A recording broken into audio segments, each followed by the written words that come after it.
तो चलिए स्टार्ट करते हैं। गुड मॉर्निंग सभी को, गुड मॉर्निंग सभी को, गुड मॉर्निंग। चलिए आवाज आ रही, एक बार क्लियर कर दीजिएगा जितने लोग जुड़े हैं। तो हम लोग अपनी क्लास को आगे बढ़ाते हैं, थोड़ा सा सुपर फास्ट तरीके से रहेंगे, जैसे कि डेली का हमारा फर्ज है कि हम थोड़ा सा स्पीड में पढ़ाते हैं। ठीक है, चलिए आ रही है। चलिए तो स्टार्ट करते हैं। यहाँ पर पहला क्वेश्चन दिया है कि हड़प्पा सभ्यता के निम्नलिखित स्थलों में से कौन सिंध में अवस्थित है। यहाँ पर आपसे पूछा गया है सिंध। सिंध की बात करते हैं तो आपके पाकिस्तान, यहाँ पर देखिएगा तो आपका यहाँ पर हड़प्पा दिया गया है। हड़प्पा पाकिस्तान के अच्छा यही दिया गया है ना। हाँ तो देखो क्या है, हड़प्पा पाकिस्तान के मांटोगोमरी जिले में आपका स्थित है ना। जबकि मोहनजोदड़ो पाकिस्तान के लरकाना में स्थित है, चंदूदड़ो में तथा कोडदी जी में भी पाकिस्तान के हैं। कुल मिला के देखा जाए यहाँ पर जो आपका बनेगा वो कौन कौन सा बनेगा। तो चलिए वन का ऑप्शन यहाँ पर बन जाएगा। यहाँ पर मोहनजोदड़ो हो गया और साथ में कौन सा हो गया, यहाँ पर आपका थर्ड हो गया, यहाँ पर आपका कोटदी हो गया। लेकिन हड़प्पा भी जो आपका है ये भी पाकिस्तान की मंटोगरी में है। तो कुल मिला के भाई यहाँ पर आपका ये भी आपका हो जाएगा। तो यहाँ पर जो आपका जवाब बने कौन सा बन जाएगा, 1 2 3 4 ये आपके सभी आपके स्थल हैं जो आपके सिंध प्रांत में आपके अवस्थित हैं। तो ऑप्शन क्या बन जाएगा, यहाँ पर आपका बन जाएगा डी नंबर। ठीक है, चलिए आगे बढ़ते हैं। क्वेश्चन आपसे अगला पूछा गया है, कह रहा आपसे यहाँ पर आंध्र भोज के नाम से विख्यात कृष्णदेव राय के दरबार में अष्ट दिग्गज आपके कौन थे। तो चलिए बताइए, आंध्र भोज के नाम से विख्यात कृष्णदेव राय के दरबार में अष्ट दिग्गज आपके कौन थे। तो ये अष्ट दिग्गज देखो कहाँ की बात कर रहा है, कृष्णदेव राय की बात कर रहा है ना। तो आपका यहाँ पर टू ऑप्शन बनेगा बी नंबर। ये 8 तेलुगु कवि थे। याद रखिएगा कि कृष्णदेव राय के दरबार में अष्ट दिग्गज कहा जाता था 8 तेलुगु कवि, अर्थात इनके दरबार में 8 तेलुगु कवि थे।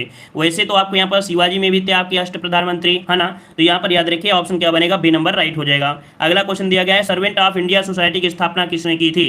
IMP क्वेश्चन, इसे नोट कर लीजिएगा कि आपके सर्वेंट ऑफ इंडिया सोसाइटी की स्थापना किसने की थी। चलिए यहाँ पर 3 का जवाब देना है, 3 का जवाब देना है। सही जवाब इनमें से क्या हो जाएगा, चलिए ऑप्शन आपका बन जाएगा यहाँ पर आपके गोपाल कृष्ण गोखले। कौन थे भाई, ऑप्शन यहाँ पर 3 का हो जाएगा डी नंबर, गोपाल कृष्ण गोखले आपका जवाब राइट हो जाएगा। कब किया था, तो आपके 1905 में किया था। ठीक है, बंबई में इसकी स्थापना की गई थी। ठीक है ना। और आगे बढ़ते हैं, क्वेश्चन दिया गया है कि योग दर्शन के संस्थापक कौन थे। ये क्वेश्चन आपसे हमेशा पूछा जा रहा है ना। तो चलिए बताइएगा कि योग दर्शन के संस्थापक इनमें से कौन थे।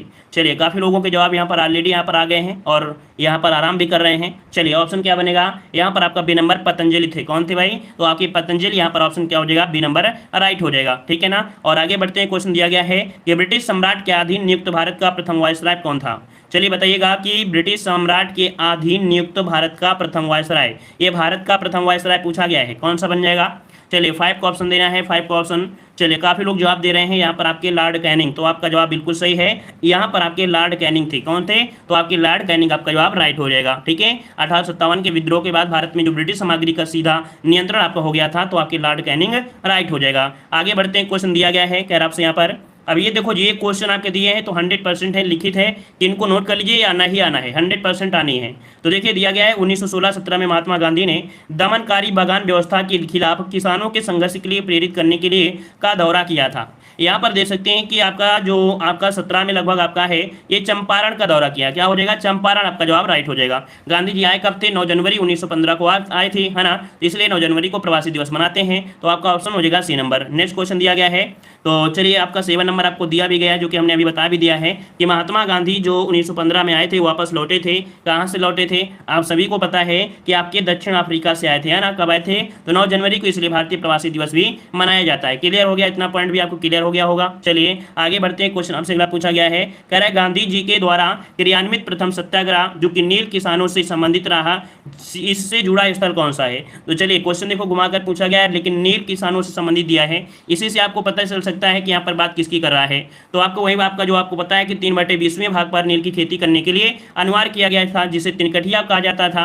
और किसने बुलाया था, तो राजकुमार शुक्ल के आग्रह पर ये 1917 में कहां पर गए थे, चंपारण गए थे। चंपारण कहां पड़ता है, बिहार में पड़ता है। तो ऑप्शन क्या हो जाएगा, ए नंबर आपका राइट हो जाएगा। क्लियर हो गया ना। अगर ये पूछे किसने बुलाया था, किसके आग्रह पर गए थे, है ना, तो राजकुमार शुक्ल के आग्रह पर गए थे। ये पॉइंट आपको नोट कर लेना है। आगे बढ़ते हैं, क्वेश्चन दिया है समाचार पत्र केसरी का संपादन किसने किया।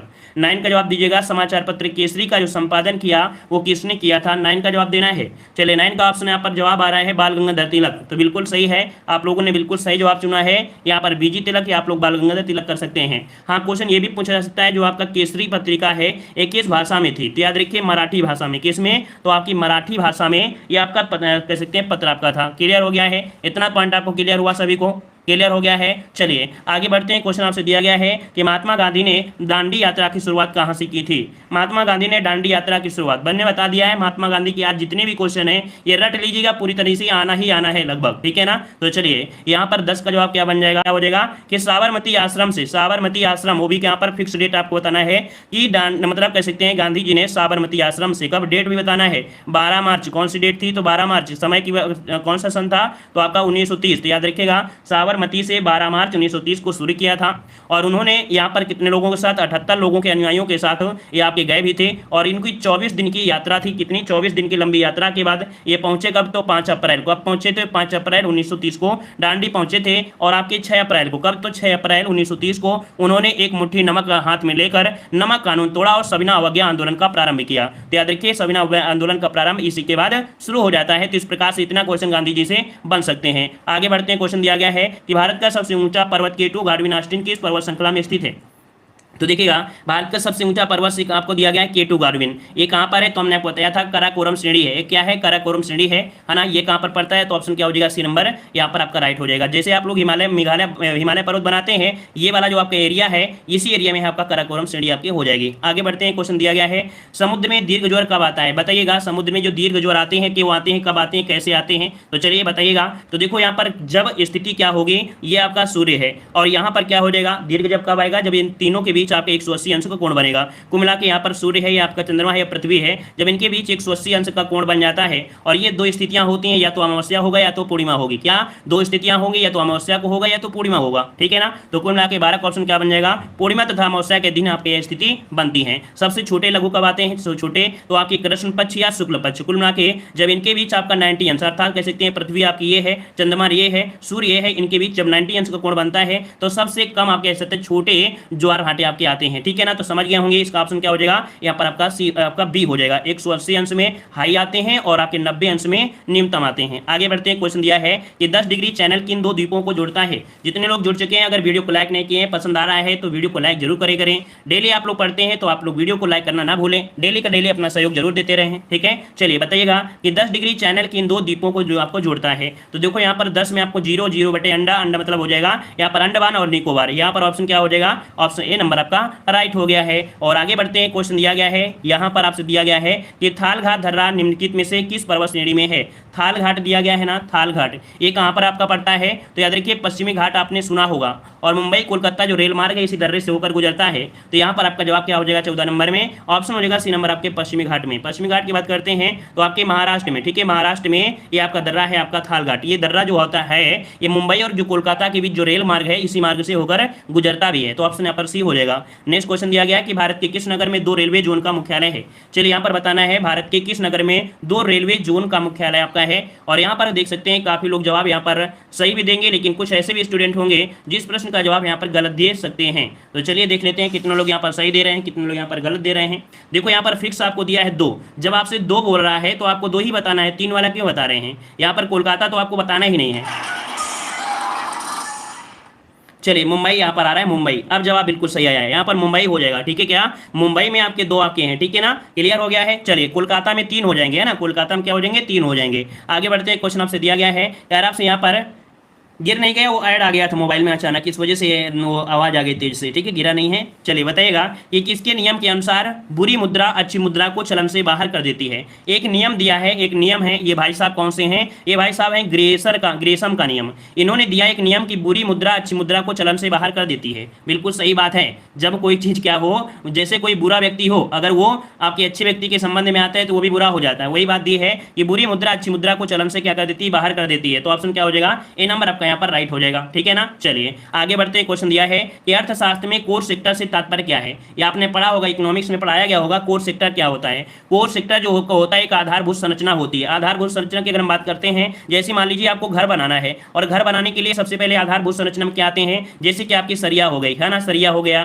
सीमेंट हो गया, मोरम हो गया, ये आधारभूत संरचना होते हैं। तो इन चीजों को बोलता है आधारभूत, अर्थात कह सकते हैं कि आप लोग कोर सेक्टर कहेंगे। क्लियर हो गया, इतना पॉइंट सभी का क्लियर है, ठीक है। वीडियो को लाइक शेयर भी करिएगा, देखो काफी लोग जुड़े हैं तो वीडियो को लाइक शेयर करते रहिएगा। चलिए अगला क्वेश्चन दिया गया है कि किसी वस्तु की मात्रा के लिए उपभोक्ता का इष्टतम चयन तथा उसकी कीमत में संबंध अत्यंत महत्वपूर्ण है, यह संबंध फलन कहलाता है। एक प्रकार का देखा जाए तो ये आपका ये मांग वक्र होता है। क्या होता है? ये मांग वक्र होता है। यहाँ पर ऑप्शन जो बनेगा 18 नंबर में वो आपका बन जाएगा डी नंबर। कुल मिला के कह सकते हैं कि किसी वस्तु की मात्रा के लिए उपभोग का इष्टतम चयन उसकी कीमत में संबंध है ना। अगर मान लो कि कीमत जो अगर आपकी है वो अगर आपकी बढ़ जाती है तो भैया मांग क्या हो जाएगा? घट जाएगा, है ना। और मान लीजिए कि आपकी कीमत बहुत छोटी हो गई, सस्ती हो गई, लुटा दिया जाए तो आदमी क्या लूट लेंगे, अर्थात कह सकते हैं वो ज्यादा बिक जाएगी, है ना। तो मांग जो आपका होता है वो आपकी उसकी मात्रा अर्थात उसकी कीमत पर डिपेंड होता है। आगे बढ़ते हैं। क्वेश्चन दिया गया है भारतीय रिजर्व बैंक भारत के संविधान की 7वीं अनुसूची में दी गई सूची में आपका है, मतलब कह सकते हैं भारतीय रिजर्व जो बैंक है ना, ये किस सूची के अंतर्गत आपका रखा जाएगा? इसको किस में रखेंगे?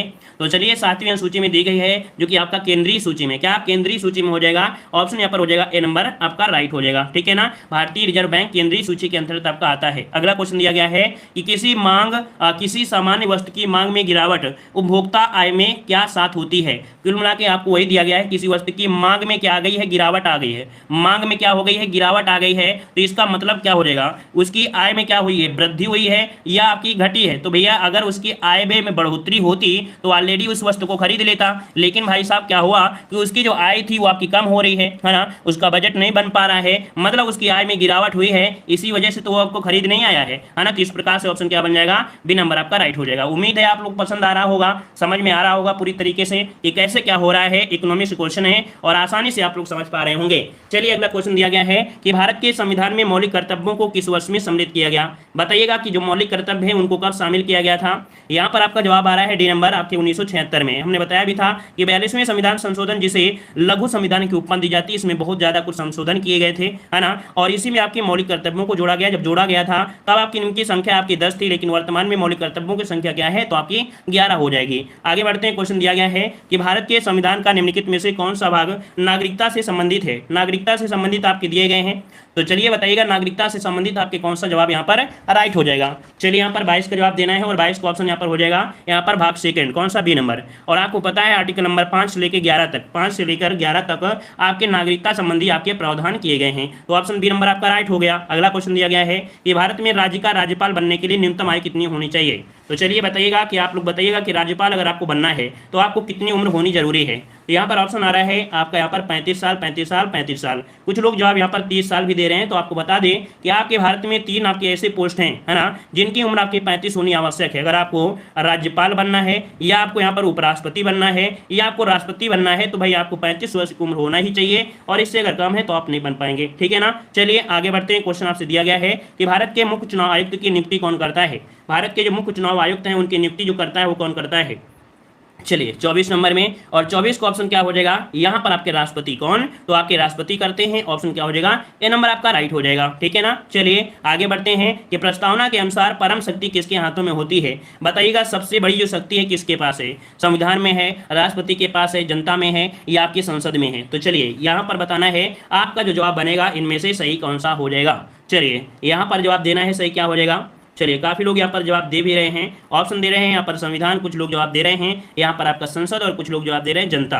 तो चलिए यहाँ पर याद रखिएगा, यहाँ पर प्रस्तावना के अनुसार परम शक्ति जो आपकी है वो जनता के पास है। किसके पास है? सर्वोपरि कौन है? जनता, क्योंकि जनता के माध्यम से ही ये आपका संविधान बना भी था, है ना। तो ऑप्शन क्या देंगे आप लोग? जनता देंगे, संसद नहीं देना है, जनता देना है, ठीक है। आगे बढ़िए। अगला क्वेश्चन आपसे दिया गया है कि निम्न में से कौन सी जड़ नहीं है? कौन सी जड़ नहीं है आपसे बताना है। गाजर, मूली, अदरक और आपका चुकंदर। तो देखो आपने जब गाजर देखा होगा, गाजर, है ना, तो जो गाजर होती है वो मिट्टी में आपकी गड़ी रहती है ना। मूली भी इसी प्रकार गड़ी रहती है, चुकंदर भी इसी प्रकार गड़ा रहता है, लेकिन जो अदरक होता है मिट्टी में होती है लेकिन तने के साथ जुड़ी होती है। तने में अर्थात ऐसे कोई जड़ जाएगी उसमें से आपके लड़के ऐसे रहते हैं। इसका मतलब ये क्या होता है? तना के अंतर्गत आता है, अर्थात अदरक जो आपका है वो क्या है? आपका तना है। तो इस प्रकार से ऑप्शन क्या बन जाएगा? यहाँ पर सी हो जाएगा। आगे बढ़ते हैं। क्वेश्चन आपसे दिया गया है कि ऊपर से देखने पर पानी का टैंक उथला हुआ क्यों दिखाई देता है? इस प्रैक्टिस सेट को, अर्थात कैसे कि इस क्वेश्चन को हमने प्रैक्टिस सेट में आपको बताया भी था कि ऊपर से अगर देखा जाए जो टैंक होता है वो थोड़ा सा उतला टाइप आपको दिखाई देता है। ऐसा क्या होता है? कौन सा कारण होता है? तो आपका अपवर्तन के कारण। क्या कारण होता है? अपवर्तन के कारण आपका ये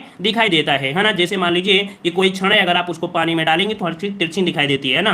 तो इस सब का कारण आपका यही हो जाता है। और आगे बढ़ते हैं। क्वेश्चन दिया है कि लाल तथा हरे रंग के मिश्रण से कौन सा रंग होता है? तो चलिए आप लोगों ने ड्राइंग पढ़ा होगा और हाई स्कूल में डिस्टिंक्शन लाए होंगे, 75 प्लस नंबर अप्लाई होंगे, है ना। कितना भी खराब से खराब रिजल्ट होगा लेकिन लेकिन आपकी कला का रिजल्ट अच्छा ही होता है। तो चलिए यहाँ पर लाल रंग दिए गए हैं और लाल के साथ पड़ोसी कौन है, तो यहाँ पर आपके लाल के साथ आपके हरे रंग है। दोनों को जब आप मिला देंगे तो कौन सा रंग आपका प्राप्त हो जाएगा, तो देखिए लाल और हरा को मिलाएंगे तो अब हो जाता है पीला। मतलब आपकी कमी क्या थी, पीला की कमी थी और आपने पीले का निर्माण यहाँ पर आपका कर दिया है। तो लाल और हरा जब मिलता है तब पीला का निर्माण होता है। क्या पीला का निर्माण होता है, जब आप लोग हरा और नीला कर दीजिए, क्या जब आप लोग हरा और नीला करेंगे तब आपका क्या हो जाता है, तब पीकॉक नीला हो जाता है, ठीक है। और लाल नीला जब मिलाते हैं तब क्या होता है, तो मैजेंटा बन जाता है। तो इस प्रकार से ऑप्शन कौन हो जाएगा, यहाँ पर बी हो जाएगा। आगे बढ़ते हैं, क्वेश्चन दिया है निम्न में से कौन वायु प्रदूषक नहीं है, ये बताइए किससे आपकी वायु का प्रदूषण नहीं होगा। यहाँ पर देखो दिया गया sulphur dioxide, carbon dioxide, nitrous oxide और आपका हाइड्रोकार्बन। तो चलिए यहाँ पर देखते हैं कि आपका जवाब जो बनेगा वो कौन सा बन जाएगा।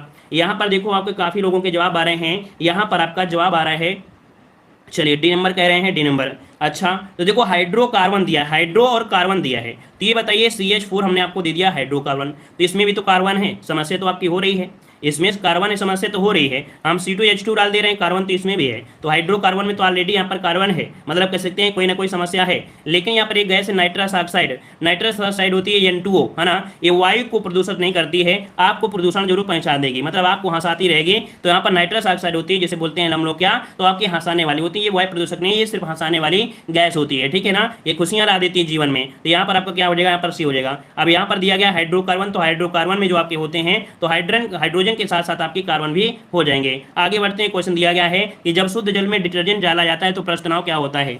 चलिए बताइएगा कि यहाँ पर जब मान लीजिए कोई जल है और आप उसमें निरमा डाल देते हैं तो उसका जो पृष्ठ तनाव होता है तो क्या होता है, घट जाता है, मतलब जो मच्छर होते हैं वो डूब जाते हैं क्योंकि उसका पृष्ठ तनाव क्या हो गया, घट गया है। तो ऑप्शन क्या हो जाएगा, बी नंबर इसका जवाब राइट हो जाएगा। क्लियर हो गया है। आगे बढ़ते हैं, क्वेश्चन आपसे अगला पूछा गया है, यहाँ पर दिया है बकरी शब्द का पुल्लिंग क्या होता है। बकरी का पुल्लिंग क्या हो जाएगा, बकरी का बकरा होता है, क्या होता है, जवाब दीजिएगा। चलिए बकरी का पुल्लिंग क्या होता है, नर लगाएंगे या मादा लगाएंगे, क्या करेंगे, आप लोगों को करना है, आप लोगों को धरना है, जल्दी से बताइए क्या हो जाएगा। तो चलिए यहाँ पर 36 का ऑप्शन यहाँ पर आपका बन रहा है, ऑप्शन आ रहा है यहाँ पर डी नंबर, बकरी का हो जाएगा बकरा, क्या बकरी का हो जाएगा बकरा होता है, याद रखिएगा, ठीक है ना। और आगे बढ़ते हैं, क्वेश्चन दिया है स्त्री के लिए सही पर्यायवाची आपको बताना है। यहाँ पर स्त्री के लिए पर्यायवाची क्या बनेगा, तो देखो स्त्री के पर्यायवाची होता है वनिता तो होता है, नारी भी होता है, लेकिन त्रिया भी होता है। अब इस प्रकार से देखा जाए तो आपके यहाँ पर त्रिया और वनिता और आपकी नारी कहाँ पर है, तो मिल रहा है कहीं पर, तो ऑप्शन ए नंबर यहाँ पर मिल रहा है, यहाँ पर ये नंबर ही आपको यहाँ पर जवाब मिल रहा है, त्रिया वनिता नारी, ये आपकी स्त्री के पर्यायवाची आपका राइट हो जाएगा, ठीक है ना, त्रिया वनिता और नारी। और आगे बढ़ते हैं, क्वेश्चन आपसे दिया गया है, यहाँ पर दिया है रसखान रहीम देव रत्नाकर आदि मुख्यतः किस बोली में रचना करते हैं। तो देखो रसखान जी हैं, रसखान से आपको याद आना चाहिए कि जो रसखान है किस भाषा में करते हैं, तो आपका जवाब ब्रज भाषा, क्योंकि रसखान आपकी ब्रज भाषा में है, तो आपका जवाब क्या हो जाएगा, बी नंबर आपका राइट हो जाएगा। अगला क्वेश्चन आपसे दिया गया है, निम्नलिखित मुहावरे को आपको बताना है कि कौन सा मुहावरा आपको यहाँ पर हो सकता है। एक साथ 4 क्वेश्चन आपको समझो मिल गए, है ना। तो चलिए यहाँ पर देख लेते हैं क्या हो जाएगा। करवटे बदलना, करवटे बदलना मतलब होता है क्या, तो यहाँ पर देखो लगातार काम करने लगे रहना, बेचैनी के कारण सो ना पाना, बेचैनी के कारण सो ना पाना। हाँ देखो यहाँ पर पहले का जो आपका दिया है वो आपका ई दिया गया है ना, बड़ी हो जाएगा। कोल्हू का बैल होता है, लगातार काम में लगा ही रहता है ना, लगातार काम में लगा रहना, जैसे हम हैं, है ना, लगातार काम में लगे रहते हैं, आपको पढ़ा रहे रहते हैं, है ना, कोल्हू को बैल कह दीजिए। और लग दिया हवा लगना, मतलब क्या होता है, कहते हैं असर लग गई, है ना। लड़का अगर घर से बाहर हो गया और थोड़ा सा जींस पैंट पहन के फुर्रकबाजी कर लिया, बालों में अगर डाई लगा के घूमने लगा, बोले हवा लग गई इसकी कानपुर की, है ना, तो यहाँ पर क्या हो जाएगा, 3 में हवा लगना होता है, असर लगना होता है, तो यहाँ पर क्या हो जाएगा, आपका आ हो जाएगा। और आपका ठोकरे खाना मतलब क्या होता है, अब उसको जॉब नहीं मिली है, हवा लग गई है, जॉब नहीं मिली तो धक्के खाए फिर रहे हैं, तो आपका यहाँ पर बड़ा आ हो जाएगा, तो यहाँ पर आपका बड़ा आ हो गया। बस इसी प्रकार से आपको कर लेना है। अब क्या क्या ऑप्शन होगी इस पर नहीं जाना, बड़ी और छोटी, छोटा आ बड़ा, है ना, तो इस हिसाब से आप लोग कर लीजिएगा, कोई दिक्कत यहाँ पर नहीं है। यहाँ पर बी नंबर आपका मिल गया है। क्लियर है। आगे बढ़ते हैं, क्वेश्चन दिया गया है कि जोड़ा, कौन सा जोड़ा समरूपी भिन्नार्थक है। यहाँ पर समरूपी भिन्नार्थक दिया गया है, तो चलिए यहाँ पर देखिएगा आपका दिया गया है कौन सा, यहाँ पर दिया है अवधि और अवधि, अंचर और आप नौकर, आदि और अंत, अभिनय और नाटक। तो चलिए 40 में बताइएगा कि कौन सा हो जाएगा। देखो यहाँ पर अवधि और अवधि मतलब देखा जाए तो एक अवधि जो आपकी होती बोली होती, अवध जो होता है एक समय होता है ना, तो आपका जवाब यहाँ पर ए नंबर, ये आपका भिन्न आपका है इनसे, ठीक है ना। और आगे बढ़ते हैं, क्वेश्चन दिया गया है, कहाँ पर जो क्वेश्चन दिया गया है करंट अफेयर से रिलेटेड है, और अच्छे से यहाँ पर करंट अफेयर को करेंगे क्योंकि इस मॉडल पेपर के जो करंट अफेयर होते हैं बहुत ही अच्छे होते हैं, है ना। तो चलिए क्वेश्चन दिया गया है कि क्रेमथोडियम इंडिकम अल्पाइन पौधे की एक नई प्रजाति की खोज किस राज्य में की गई है। चलिए जवाब दीजिएगा 51 नंबर में। आपका जो जवाब बनेगा क्या हो जाएगा, याद रखिए आपके अरुणाचल प्रदेश में, याद रखिएगा कि क्रेमन थोरियम इंडिकम अल्पाइन पौधे की एक प्रजाति है जो कि आपके अरुणाचल प्रदेश में इसकी खोज की गई है, याद रखिएगा, ठीक है ना। और आगे बढ़ते हैं, क्वेश्चन आपसे दिया गया है, कह रहा आपसे कि हाल ही में किसके द्वारा तीसरे इंडिया टूरिज्म मार्ट का आयोजन किया गया है। तो ये आपका देख सकते हैं तीसरे इंडिया टूरिज्म मार्ट का आयोजन किया गया है, और किसके द्वारा किया गया है, कौन सी कंपनी के द्वारा किया गया है, कौन से फाउंडेशन के द्वारा किया गया है। तो 52 का ऑप्शन बी हो जाएगा कि federation of association in Indian tourism and hospitality. तो याद रखिए ऑप्शन बी नंबर हो जाएगा, इसी के नाम से आपको यहाँ पर याद रख लेना है। और आगे बढ़ते हैं, क्वेश्चन आपसे दिया गया है कि हाल ही में किस कंपनी द्वारा अंतिम गतिशीलता वाहन एक्स टाइगर विकसित किया गया है। याद रख सकते हैं ये आपका दिया गया है कंपनी द्वारा अंतिम गतिशीलता वाहन है, इससे ज़्यादा अब आपका कोई वाहन यहाँ पर नहीं देगा। और ये शुरू किया है किसने, तो आपके 53 का ऑप्शन डी हो जाएगा, हुंडई मोटर कंपनी है जिसने अपनी अंतिम गतिशील वाहन दिया है, नाम है एक्स टाइगर आपका है, तो ऑप्शन डी हो जाएगा हुंडई मोटर कंपनी। और आगे बढ़ते हैं, क्वेश्चन आपसे अगला पूछा गया है कि हाल ही में किस राज्य ने सांप काटने के इलाज में सहायता हेतु मोबाइल ऐप स्नेकपीडिया लॉन्च किया है।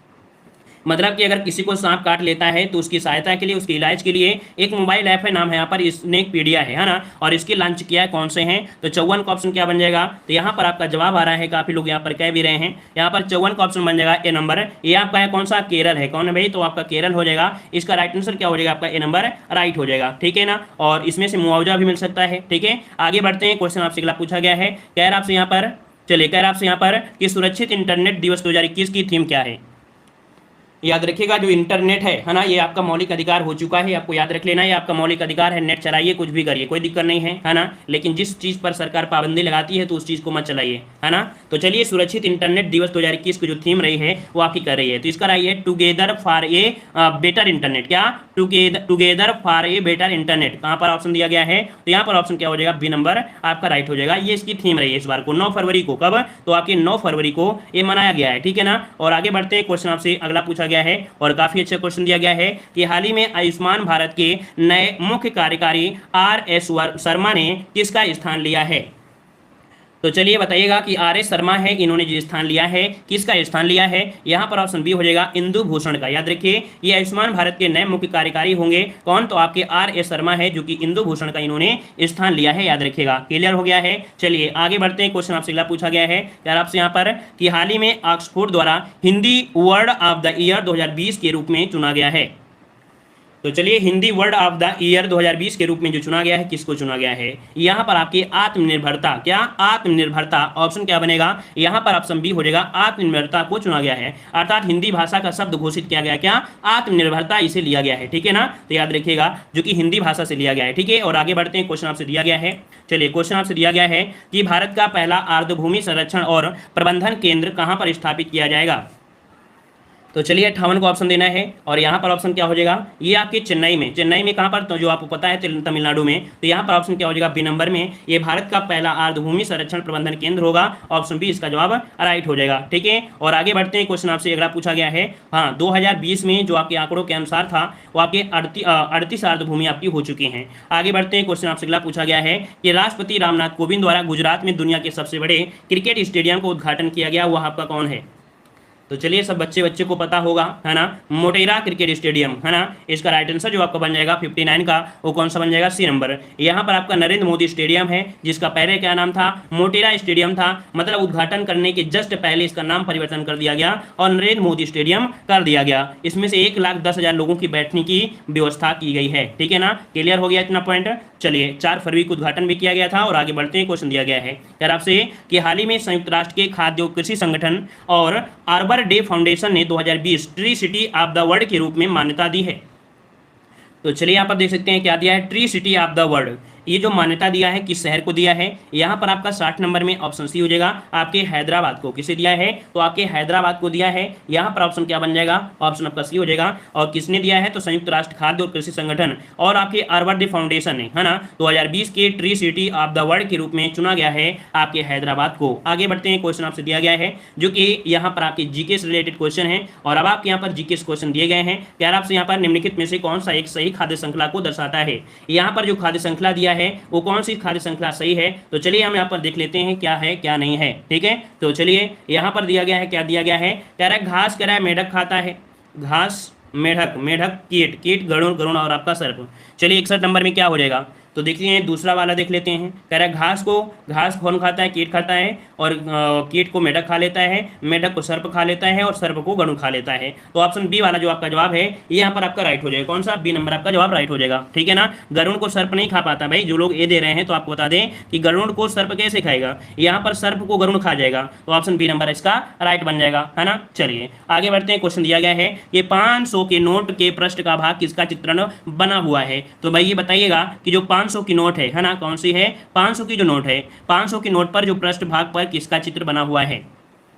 चलिए 62 का जवाब देना है। यहाँ पर ऑप्शन क्या बन जाएगा, तो यहाँ पर ऑप्शन आ रहा है लाल किला। और बताइएगा यहाँ पर सही जवाब क्या बनेगा, लाल किला हो जाएगा क्या।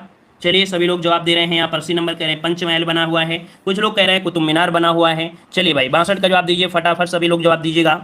चलिए लाल किला कह रहे हैं, लाल किला बना है। अब आप लोग आए हैं सही, अपनी स्थिति में आप सब लोग वापस आ चुके हैं। और यहाँ पर जो 62 नंबर है, तो 62 का ऑप्शन यहाँ पर बन जाएगा कौन सा, लाल किला आपका आ रहा है। चलो अब क्लियर है, यहाँ पर ऑप्शन क्या हो जाएगा, लाल किला हो जाएगा।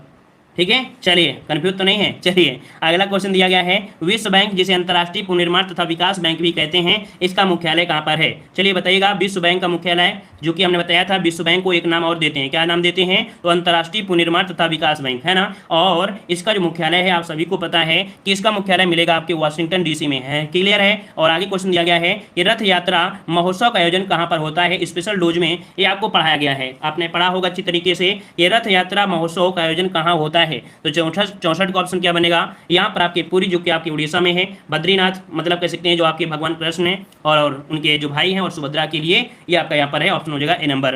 अगला क्वेश्चन दिया गया है, नेशनल स्कूल ऑफ ड्रामा कहाँ पर स्थित है। नेशनल स्कूल ऑफ ड्रामा जो स्थित है ये आपके कहाँ पर स्थित है। चलिए ड्रामा जो आपके दिए हैं वो आपके कहाँ पर है, 65 नंबर में। ऑप्शन यहाँ पर आ रहा है ए नंबर, ए नंबर, ए नंबर कह रहे हैं, नई दिल्ली में है। तो देखिए 65 का ऑप्शन जो बनेगा वो आपको कौन सा बन जाएगा, ए नंबर आपका राइट हो जाएगा, नई दिल्ली आपका जवाब राइट हो जाएगा। आगे बढ़ते हैं, क्वेश्चन दिया गया है कि तीस्ता जल विवाद किन दो देशों के मध्य है। अब आपको याद रखना है कि तीस्ता आपकी आती कहाँ से है, लगभग अगर लोकेशन में पहुंच जाएंगे तो आपको याद रहेगा। ये जो आपकी आती है भारत और आपके बांग्लादेश, ठीक है ना, भारत और बांग्लादेश के बीच आपका है तीस्ता जल विवाद। तो 66 का ऑप्शन क्या बन जाएगा, बी नंबर राइट हो जाएगा। अगला क्वेश्चन आपसे दिया गया है, कर्णम मल्लेश्वरी किस खेल से संबंधित है। कर्णम मल्लेश्वरी किस खेल से संबंधित, इनको एक अच्छा पद भी दिया गया है ना। और यहाँ पर देख सकते हैं पहला पदक इन्होंने जीता था कर्णम मल्लेश्वरी। तो 67 का ऑप्शन यहाँ पर आपका बन जाएगा ऑप्शन बी, आपके भारोत्तोलन में जीते थे, है ना, भारोत्तोलन में जीता था। और इस बार को दोबारा यहाँ पर फिर से आपके यहाँ पर एक पदक और भी भारत के नाम पर आ चुका है, ठीक है ना। और आगे बढ़ते हैं, क्वेश्चन दिया है विश्व पर्यावरण दिवस, सभी को पता है कि विश्व पर्यावरण दिवस कब मनाते हैं, तो आपके 5 जून को मनाते हैं। ऑप्शन क्या बन जाएगा, बी नंबर आपका राइट हो जाएगा। अगला है, गंगटोक किस प्रदेश की राजधानी है। गंगटोक किस प्रदेश की राजधानी है, तो चलिए यहाँ पर जवाब देना है। 69 का ऑप्शन क्या बन जाएगा, सिक्किम। क्या हो जाएगा, सिक्किम के यहाँ पर राजधानी गंगटोक है, ऑप्शन हो जाएगा सी नंबर। अगला क्वेश्चन आपसे दिया गया है, अर्जुन पुरस्कार दिया जाता है। तो चलिए अर्जुन पुरस्कार जो दिया जाता है किसको दिया जाता है, धनुर्विद्या के लिए दिया जाता है क्या, या और किसी के लिए। तो यहाँ पर आपका हो जाएगा खेल कूद में जो श्रेष्ठ कह सकते हैं कि प्रदर्शन करता है उसको दिया जाता है यहाँ पर आपका अर्जुन पुरस्कार, जो कि 1961 में इसकी स्थापना की गई थी। आगे बढ़ते हैं, क्वेश्चन दिया गया है जो कि हिंदी का गद्यांश है। और यहाँ पर हम लोग देख लेते हैं गद्यांश में क्या कह रहा है कि भारत में स्वाधीनता प्राप्त करने के बाद अनेक क्षेत्रों में महत्वपूर्ण उपलब्धियां प्राप्त की गई। हाँ, जब हम स्वतंत्र हुए तो उस समय हमारी स्थिति अच्छी नहीं थी, सरकारी प्रयासों से काफ़ी सुधार हुआ, परंतु अभी भी एक क्षेत्र ऐसा है जिसमें हम अभी तक कुछ विशेष नहीं कर पाए हैं, वह क्षेत्र है खेलों का क्षेत्र। इससे बड़ी विडंबना क्या हो सकती है कि वर्षों से हम अपने ओलंपिक में कोई स्वर्ण पदक नहीं जीत पाए हैं। दुनिया के छोटे छोटे अविकसित देश है, निर्धन है राष्ट्रों ने खेलकूद में हमसे आगे निकल गए हैं। और कभी देखा जाए तो हॉकी में विशेष चैंपियन रहने वाला भारत आज इस खेल में अपनी प्रतिष्ठा खो चुका है ना। खेलों में गिरते स्तर के लिए कौन जिम्मेदार होगा। एक और खेल संघों में गुटबाजी हो रही है, खिलाड़ियों के बीच सुविधाओं प्रशिक्षण का अभाव हो रहा है, प्रतियोगिताओं में भाग लेने वाले खाली हाथ लौट कर वापस आ रहे हैं, है ना, दूसरे को दोषी बताते हैं। कारण चाहे जो भी हो, इतना तय है कि खेल कूद को राष्ट्रीय सम्मान का पर्याय नहीं मानते हैं। अभाव प्रतियोगिता नहीं मानते, अभाव तो लगन का है, प्रोत्साहन का, संकल्प का, मुंहतोड़ जवाब देने वाले जीव का है, मतलब जीवट का है। कुल मिला के देखा जाए तो आपके इस गद्यांश में खेल के बारे में यहाँ पर दिया गया है। और बिल्कुल सही बात है कि देखो जो लोग यहाँ पर ओलंपिक में जीत जाते हैं, जो लोग ओलंपिक में जीत जाएंगे भारत में, उनको 1 करोड़ रुपए दे देंगे और कहीं BMW गाड़ी दे देंगे, कहीं इसका CO बना देंगे, कहीं कुछ बना देंगे। मतलब वो पढ़ने के, मतलब वो खेलने के लिए था, प्रोत्साहन इतना दे दिया कि उसका प्रोत्साहन खत्म, है ना। मतलब अगर देखा जाए कि जो लोग यहाँ पर तैयारी कर रहे हैं, जो लोग गेम खेल रहे हैं, अगर यही पैसा इन पर लगाया जाए, स्टेडियम बनाया जाए और अच्छे से इनको खिलाया जाए बचपन से ही, तो क्यों नहीं जीत सकते हैं, जी सकते हैं। लेकिन नहीं, 1 करोड़ उनको देना है, जीत गए उनको 1 करोड़ देंगे, है ना। तो चलिए देख लेते हैं यहाँ पर पहला पॉइंट आपसे क्या दिया गया है। कह रहा है खेलों में निर्धन राष्ट्र भी हमसे आगे निकल गए हैं। क्यों, ऐसा क्यों है? तो ऐसा इसलिए क्योंकि खेलों को राष्ट्र सम्मान देते हैं, वहां पर खेल को राष्ट्र सम्मान देते हैं, ठीक है ना। और अगला आपसे दिया गया है कि गद्यांश का उपयुक्त शीर्षक क्या है। इसमें क्या दिया गया, गद्यांश में क्या दिया गया है।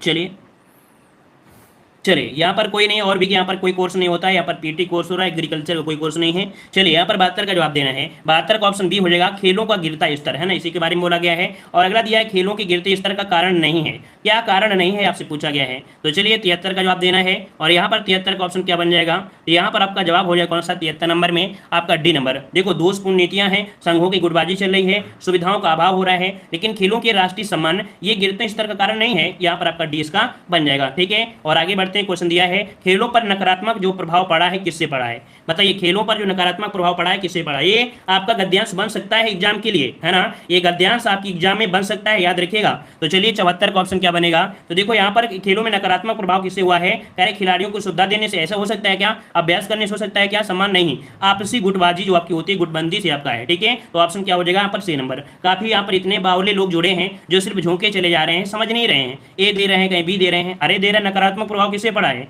यहाँ पर आपसी गुटबाजी जो गुटबंदी हो रही है उससे आपका है। अगला क्वेश्चन आपसे दिया गया है कि गद्यांश के अनुसार राष्ट्र की उपलब्धियों में नहीं है। राष्ट्र की उपलब्धि में देखो ये लोग क्या देते हैं, ये लोग यहाँ पर शिक्षा को यहाँ पर देते हैं, उपलब्धि हासिल कर लिया, स्वास्थ्य में उपलब्धि हासिल कर लिया, कृषि में उपलब्धि लिया, लेकिन खेल के लिए अगर बढ़ावा नहीं देंगे, है ना, तो क्या हो जाएगा। तो यहाँ पर याद रखिए सी नंबर आपका हो जाएगा। आगे यहाँ पर देखते हैं, आपका अगला क्वेश्चन दिया गया है जो कि एक गद्यांश और भी आपका दिया है। कह रहा प्राचीन समय में भारत विश्व में शिक्षा और संस्कृत का प्रमुख केंद्र था। देश विदेश के विद्यार्थी यहाँ शिक्षा प्राप्त करने आते थे। प्राचीन भारतीय शिक्षा प्रणाली के अंतर्गत विद्यार्थी की पुस्तकीय ज्ञान और आध्यात्मिक ज्ञान प्रदान के साथ साथ उसे शारीरिक शिक्षा भी दी जाती थी, उसे युद्ध कौशल भी सिखाया जाता था। इस प्रकार प्राचीन शिक्षण संस्थाएं या आश्रम विद्यार्थी की चहुमुखी विकास पर ध्यान देते थे। आज स्थिति भिन्न है। वर्तमान दोषपूर्ण शिक्षा प्रणाली सिर्फ डिग्री धारक बेरोजगारों की भीड़ उत्पन्न कर रही है। आज के अधिकांश युवा शिक्षा प्राप्त करके भी स्वावलंबी नहीं बन पाते हैं। उनके हृदय में देश और समाज के प्रति किसी भी प्रकार का कर्तव्य बोध उत्पन्न नहीं होता है। वो अपनी प्राचीन परंपराओं का सम्मान नहीं करते हैं। वर्तमान शिक्षा प्रणाली युवाओं में राष्ट्र गौरव की भावना उत्पन्न करने में असफल रही है। समय समय पर भारत के नीति निर्माताओं ने शिक्षा को बहुआयामी बनाने के अनेक प्रयास किए हैं। नई शिक्षा नीति में विद्यार्थी के नैतिक, मानसिक और शारीरिक विकास पर बल देने का प्रयास किया जा रहा है। अब नवीन शिक्षा प्रणाली के अंतर्गत विद्यार्थियों को जाति, धर्म और भाषा के दायरे से ऊपर उठकर राष्ट्र हित में कार्य करने के लिए प्रेरित किया जा रहा है। इस शिक्षा प्रणाली में व्यवसायिक शिक्षा पर बल दिया जा रहा है ताकि शिक्षित लोगों को रोजगार उपलब्ध हो सके। मतलब ये अच्छा आपका था। तो देख लेते हैं, क्वेश्चन दिया गया है कि प्राचीन समय में विश्व में शिक्षा और संस्कृत का प्रमुख केंद्र कौन था। चलिए 76 का जवाब देना है। सही जवाब इनमें से क्या हो जाएगा, 76 में। तो चलिए 76 का देख लेते हैं कितने लोग यहाँ पर सही कर सकते हैं। तो आपका भारत, क्या भारतीय है। अगला है प्राचीन शिक्षण संस्थाएं ध्यान देती थी, किस पर ध्यान देती थी। जो पुरानी शिक्षण संस्थाएं थी वो ध्यान देती थी किस पर, तो चहुमुखी, यहाँ पर विद्यार्थी के चहुमुखी विकास पर देती थी, उसके स्वास्थ्य पर, उसके पढ़ाई पर, हर प्रकार से ध्यान देते थे। तो ऑप्शन सी हो जाएगा। और अगला क्वेश्चन दिया गया है नवीन शिक्षा प्रणाली में विद्यार्थियों को प्रेरित किया जाता है। तो ये बताइए, जो नवीन शिक्षा प्रणाली आपकी लाई गई है वो किस पे विकास कर रहा है, अर्थात तो विद्यार्थियों को प्रेरित किया जा रहा है किसके लिए। तो यहाँ पर 78 में क्या बनेगा, तो आपके ऑप्शन बी हो जाएगा, राष्ट्र हित में कार्य करने के लिए, है ना। तो ऑप्शन क्या हो जाएगा, बी नंबर आपका हो जाएगा। और अगला क्वेश्चन दिया गया है कि नवीन शिक्षा प्रणाली में व्यवसायिक शिक्षा पर बल दिया जा रहा है ताकि क्या हो सके, ताकि यहाँ पर कह सकते हैं कि आपके शिक्षितों को रोजगार मिल सके, ठीक है, जो शिक्षित हैं उनको रोजगार मिल सके, इसलिए व्यवसायिक शिक्षा पर बल दिया जा रहा है। और दिया है पुस्तकीय शब्द में प्रत्यय बताना है। पुस्तकीय शब्द में जो प्रत्यय है वो आपका कौन सा हो जाएगा। और इस प्रश्न का जवाब आप लोगों को कमेंट बॉक्स में कमेंट करना है। सिंपल सी बात है कि आप लोगों को इसका जवाब तो आ ही जाएगा, इतने बड़े आप लोग हैं कि आप लोग कर सकते हैं, हमेशा पढ़ रहे थे। और इसके बाद अगली क्लास है जो कि लिंक दी गई है।